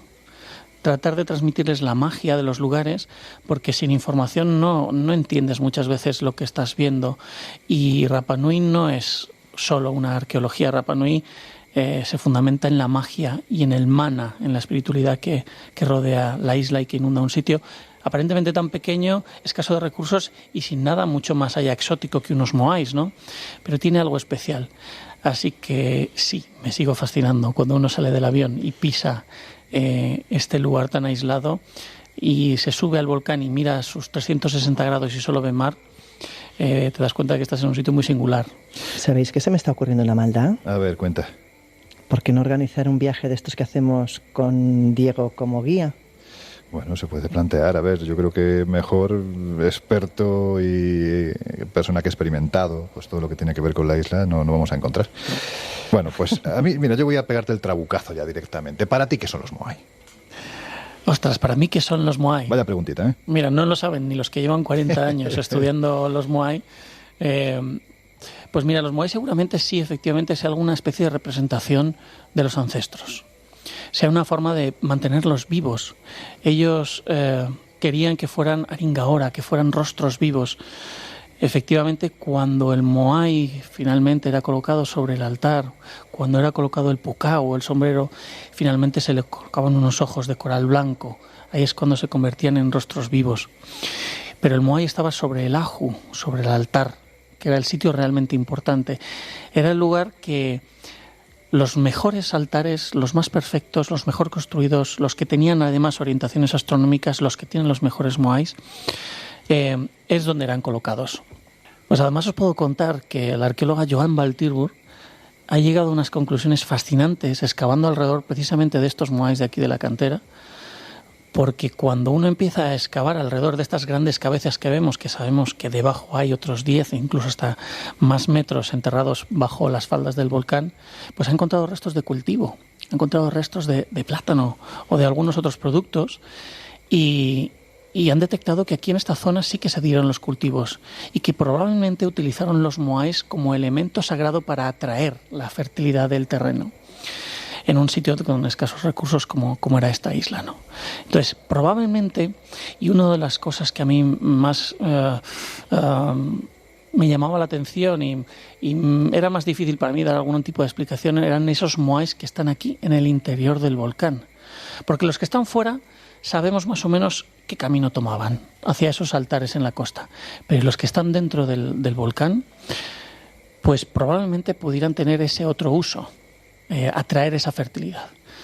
Sin duda el Moai era el elemento central al final en la época de mayor esplendor de la cultura Rapa Nui, que llevaba más recursos y que también era una manera de demostrar el poder de cada clan.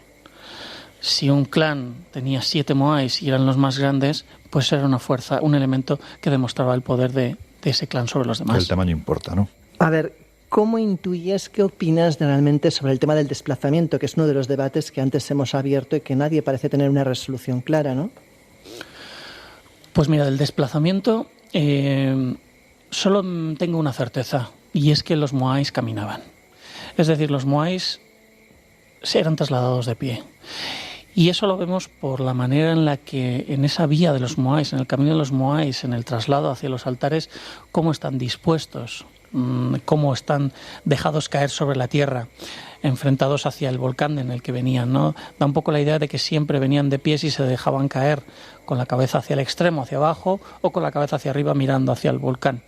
Digamos que nos indicaba que eran trasladados seguramente en vertical, que es como la tradición oral además afirma, que fueron siempre trasladados. La manera exacta, pues bueno, sin chafar alguna de las teorías que seguramente algún compañero puede haber lanzado aquí, probablemente fueran utilizados elementos de madera o cuerda o varios recursos de la zona, a pesar de que erosionaran el Moai, porque sí hay que decir que el Moai tenía un retoque final en el altar. Hay Moais que se han retocado posteriormente en los altares para darles ese toque definitivo, porque yo también pensaba que no, que salía de una manera íntegra de la cantera, tratándose de manera inmaculada hasta el altar, pero al final en el altar se le daba ese último retoque, probablemente se limaban esas trazas que quedaran de ese transporte, pues para dejarlo limpio, ¿no?, y perfecto. Pero como bien decía un amigo mío, el arqueólogo que sigue al frente aquí del museo de la isla, ¿qué demonios más da? El caso es que están ahí y han llegado. ¿Y por qué no nos quedamos con lo que dicen los antiguos, ¿no?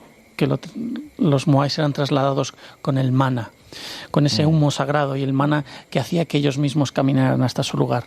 Pues claro que sí, el mana les daba la fuerza a los nativos y a todos, pues para llevarlos al altar. Claro, yo creo que la pregunta llegados a este punto es, con todas las dudas que pueden provocar las diferentes teorías que hay sobre el desplazamiento de Moais, ¿hay margen para la magia?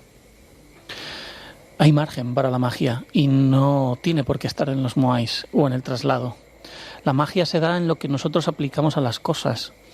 Tepito Tejenúa, una piedra en la costa perfectamente pulida, puede ser solo una roca volcánica.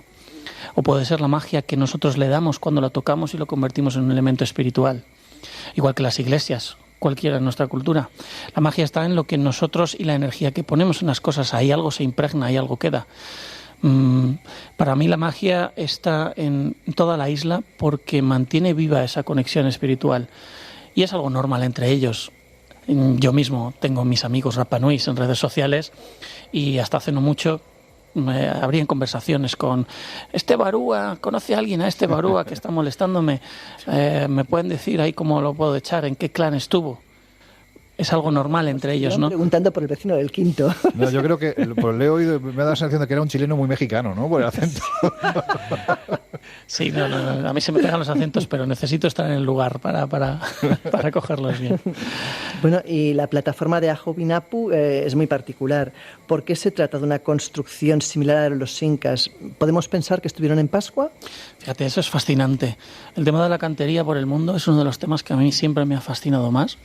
Y ese Aju de Tajira, que está en el sector de Vinapú, es quizás el elemento de la mayor perfección de la cantería en la isla.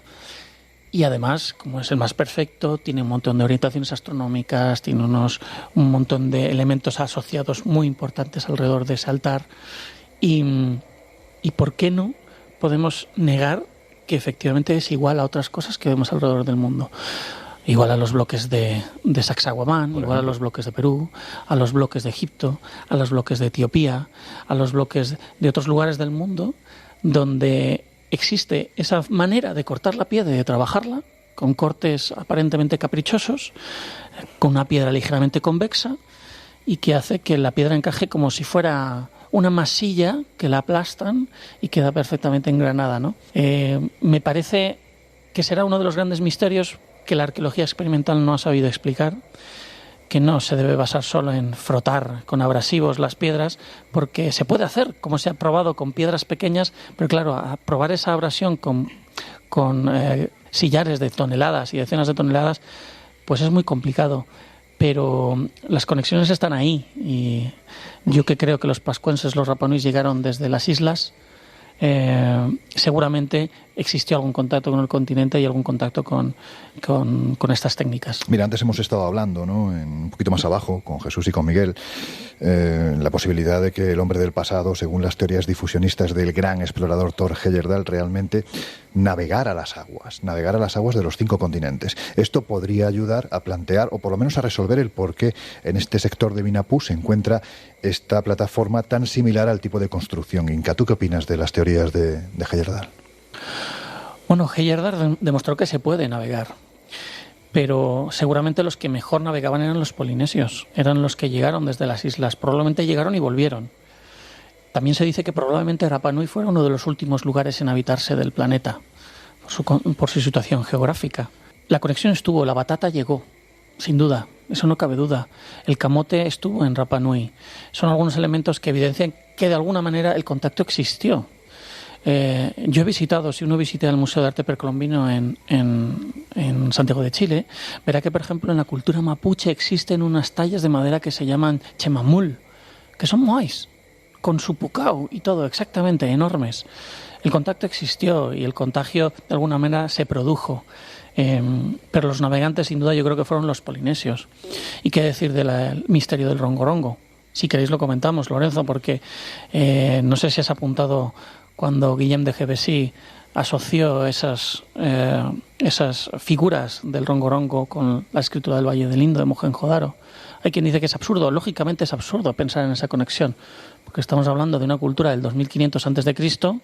con una cultura del 1500 después de Cristo, separada temporal y geográficamente en unas distancias enormes, ¿no? Pero es que si uno analiza los símbolos, tienes docenas de símbolos iguales. Mira, yo me pongo con el ejemplo este de lo del inglés con 1000 palabras. Con 1000 palabras dicen que hablas un idioma. Aquí hay más de 1000 símbolos que son iguales. Bueno, no diría tanto como 1000 símbolos, pero sí unas cuantas docenas. Un puñado. Que coinciden, pero coinciden de manera exacta, además. Entonces, bueno, yo, de hecho, lo he publicado en algunas ocasiones, que la gente compare, ¿no? Las casualidades creo que no existen.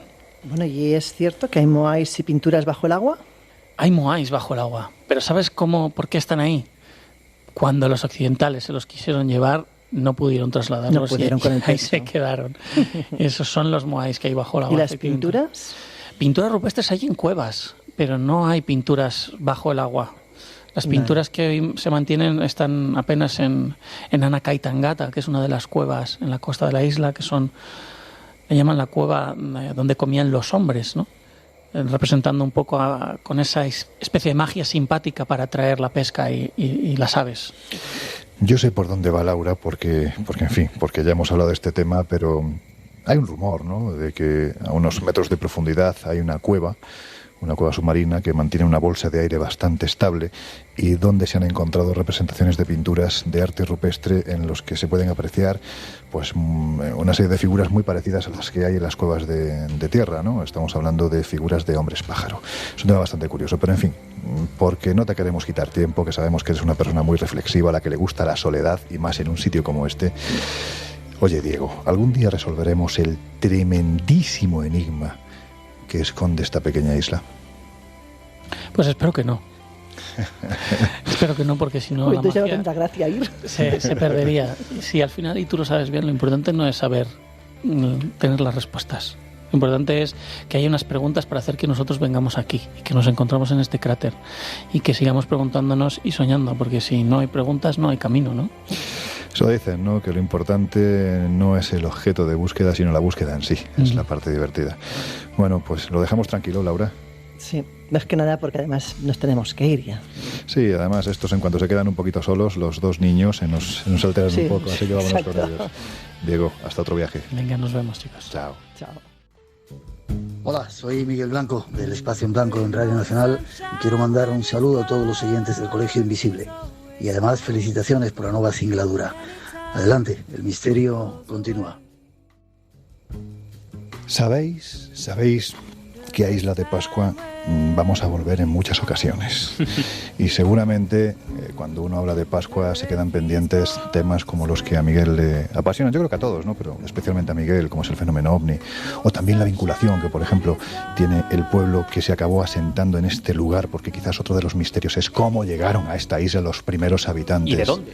Y de dónde. Nos llevará también a hablar de la mitología, de los continentes hundidos, porque siempre hemos dicho y siempre lo diremos, que los mitos son esa forma que tenía el hombre del pasado para contar la verdad y que todos les entendiesen. Por eso, si escarbamos, podemos llegar a descubrir esa verdad. Pero esto, como vamos a hacer más viajes, pues lo tocaremos, ¿no? Yo ahora sí me gustaría preguntaros, bueno, pues a modo casi de cierre de este viaje, cuando hablamos de los Moai, que quizás sea el gran enigma, ¿no?, que sostiene la isla de Pascua, ¿a quién o qué representan desde vuestro punto de vista este misterio tan descomunal? ¿Qué creéis? Venga, ¿quién se atreve? Venga, empiezo yo si quieres. Bueno, antes hablamos de la posibilidad que estuvieran representando a los espíritus ancestrales de los antiguos pascuenses, pero hay otra teoría con la que yo también me podría quedar, que es la que defendía Thor Heyerdahl, el famoso explorador y viajero. Él decía que en realidad esos Moais, en cierto modo, podrían estar representando a los viracochas. Los viracochas eran los dioses que adoraban o que seguían los determinados pueblos precolombinos y que además están representados en muchos lugares de América, como por ejemplo en México, en la pirámide de Chichén Itzá, y estos viracochas eran tipos con un aspecto barbado, parecían hombres blancos, ¿no? Y la teoría de Thor Heyerdahl es que en realidad estos viracochas eran vikingos, eran pueblos del norte que habían viajado hasta América y allí habían entablado contacto con los indígenas. Y desde América habrían seguido su viaje en barco y habrían llegado a determinadas islas polinésicas y fundamentalmente a Isla de Pascua. Y en el año 47 Thor Heyerdahl hizo un gran ejercicio de arqueología práctica, construyó un barco con los materiales que existían hace cientos de años y se embarcó y realmente partió del puerto de Callao, en Perú, recorrió una gran distancia, más de 4.300 millas, y llegó a una isla polinésica más allá de Isla de Pascua. Por lo tanto, esta teoría podría tener ciertos visos de realidad. Por lo menos lo intentó. Laura, ¿tú qué opinas?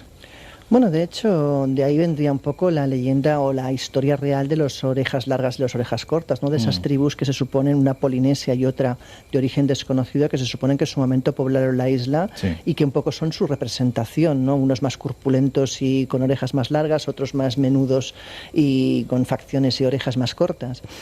Pero en cualquier caso yo creo que en todas las poblaciones hay mezcla de razas y no las especifican de esa manera quizás tan gráfica, ¿no? Yo también creo que ahí detrás hay mucho más de lo que quizás podíamos pensar a nivel histórico y probablemente, teniendo en cuenta todos los rituales y toda la parte mágica que hay en Pascua, el significado va más allá de meramente un tema de razas. ¿Y tú, Jesús? Bueno, pues como Miguel ha dado la versión de la colonización amerindia, voy a irme yo al otro lado, ¿no? La otra gran corriente, aunque hay una tercera descubierta recientemente que sería muy interesante, pero si hay quien dice que, como Thor Heyerdahl, ¿no?, que defendía esa procedencia amerindia de los colonizadores de la isla de Pascua, también hay quien cree que hay más posibilidades de que vinieran, además si atendemos a las leyendas incluso, de que vinieran del oeste, es decir, pues de la Polinesia, de las islas del Pacífico, por determinadas ventajas, ¿no? Porque si partimos de Chile no tenemos ninguna isla en la que hacer escala, tendríamos que hacer 3.900 kilómetros del tirón, mientras que por la Polinesia pues sí que tenemos varias islas en las que a lo mejor podríamos haber hecho un trayecto colonizando, además hay restos arqueológicos de diferentes islas, hasta llegar a la isla de Pascua.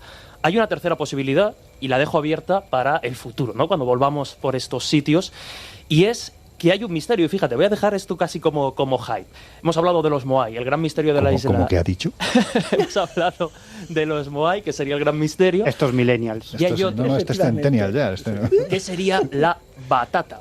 Es decir... Pues eso se come. Claro, pero en teoría es una hortaliza, en este caso, de procedencia única y exclusivamente de las tierras de América. ¿Qué demonios hace en la isla de Pascua y por qué se convirtió en el alimento principal, ¿no?, en la base de la dieta de los pascuenses? Bueno, hay quien dice esto ya está más que demostrado y lo comentaremos, ¿no? Que Colón no llegó a América el primero. Hay una posibilidad que determinados habitantes de la Polinesia llegasen a Pascua, de Pascua establecieran ese contacto con Chile o con Perú y volvieran a Pascua. Bueno, ahí queda ese misterio que la batata, ¿no? Lo que decíamos, la mezcla de dos razas diferentes, claro, polinesios y probablemente los que vinieron de lo que es Chile. Bueno, en fin, os habéis dado cuenta de que son ya casi las 12. La verdad es que os gusta tentar a la suerte, ¿eh? Como sea verdad esto de los demonios nocturnos, vais a ver. Oye, Miguel, ¿por qué no echas un poquito más de leña al fuego? Porque es que la verdad es que ya se empieza a notar un poco...